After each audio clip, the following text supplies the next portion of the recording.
మీ ఎలాంటి వ్యాపార ప్రకటనలకైనా వెంటనే మా ఛానల్ సంప్రదించండి. శ్రీ గురుభ్యో నమః.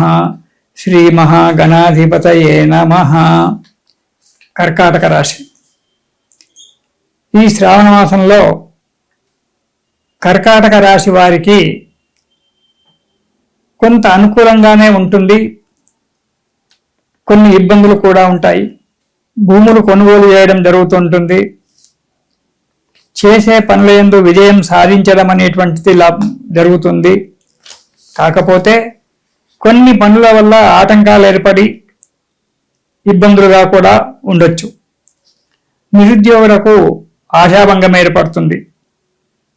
ఉద్యోగం గురించి ప్రయత్నం చేయడము, 1, 2, 3 సీటింగులు కాగానే చివరి యొక్క దాంట్లో పోవడము, లేదా అది అధికారులు పెండింగ్లో పెట్టేయడము ఇలాంటివి ఉంటాయి. ఉద్యోగం చేసేవారికి చిక్కులు వచ్చి మానసికంగా బాధపడడానికి ఆస్కారం ఉంది. కుటుంబంలో చిన్న చిన్న సమస్యలు ఏర్పడి భార్యాబిడ్డలతో కలహాలు ఏర్పడము, మానసికంగా బాధపడము ఉంటుంది. కోపతాపాలు పెరిగిపోతాయి కర్కాటక రాశి వారికి. అంతేకాకుండా దురలవాట్లకు లోనయ్యి కొద్దిగా ఇబ్బందుల పాలు కావాల్సి వస్తుంది. కాబట్టి తగు జాగ్రత్తగా నడుచుకోవడం చాలా మంచిది కర్కాటక రాశి వారు. ఇక మొదటి వారం గనక చూసుకున్నట్టయితే దుష్టులతో స్నేహితం చేయడం జరుగుతూ ఉంటుంది. ఎవరితో స్నేహితం చేస్తే ఆ గుణాలే రావడానికి కొంత ఆస్కారం ఉంటుంది. కాబట్టి దుష్టులతో స్నేహితం చేసినప్పుడు వారితో పాటు కూర్చొని దురలవాట్లకు లోను కావడం అనేటువంటి జరగడానికి ఆస్కారం ఉంది. కాబట్టి కొత్త పరిచయాలు చేసుకునే ముందు కూలంకషంగా ఆలోచించి పరిచయాలు చేసుకోవడం చాలా మంచిది. శిరస్సు సంబంధమైన వ్యాధి, తలనొప్పిచే బాధపడుతూ ఉంటారు. దానివల్ల ఇబ్బందులు ఏర్పడడం అనేటువంటి జరుగుతుంటుంది. కొన్ని కార్యాలలో ఆశించినటువంటి ఒక ఫలితాలు రాక కొన్ని ఇబ్బందులతో బాధపడవలసి వస్తుంది. మొదటి వారం జాగ్రత్తగా కాలం గడపాలి. ఇక రెండవ వారం కనుక చూసుకున్నట్టయితే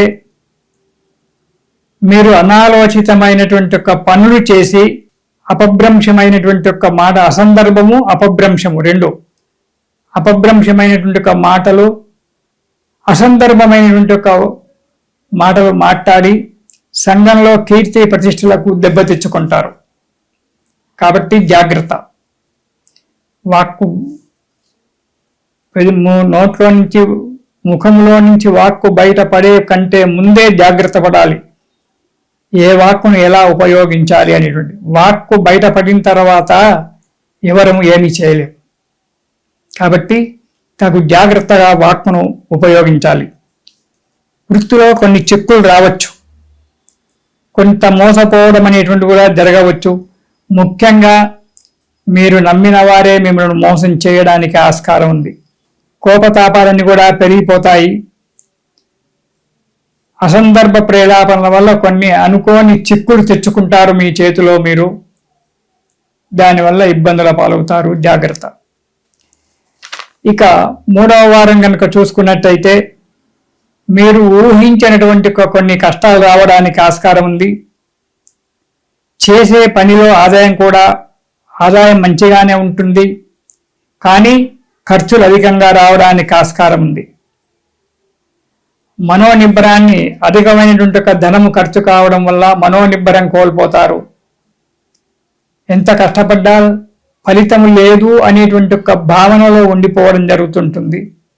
ఇక 4వ వారం కనుక చూసుకున్నట్టయితే పరిస్థితులు కొద్దిగా మెరుగుపడడానికి ఆస్కారం ఉంది. చేసే కార్యాలకు అనుకూలంగా జరుగుతాయి. 10 మందిలో మెప్పు పొందుతారు. మీకు రావాల్సినటువంటి ఒక ధనం ఏదైతే ఉందో అది చేతికి అందుతుంది. పెద్ద వారితో పరిచయాలు ఏర్పడతాయి. మంచి శుభకార్యాలు చేయడము లేదా శుభకార్యాలలో పాల్గొనడము అనేటువంటి జరిగి ఇంట్లో కూడా సుఖశాంతులతో సంతోషంగా ఉంటారు.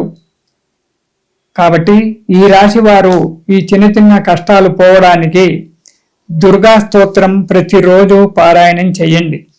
దుర్గా స్తోత్రం కనుక ప్రతిరోజు పారాయణం చేసినట్టయితే సకల కష్టాలు వెళ్ళిపోయి మీరు సంతోషంగా హాయిగా ఉంటారు.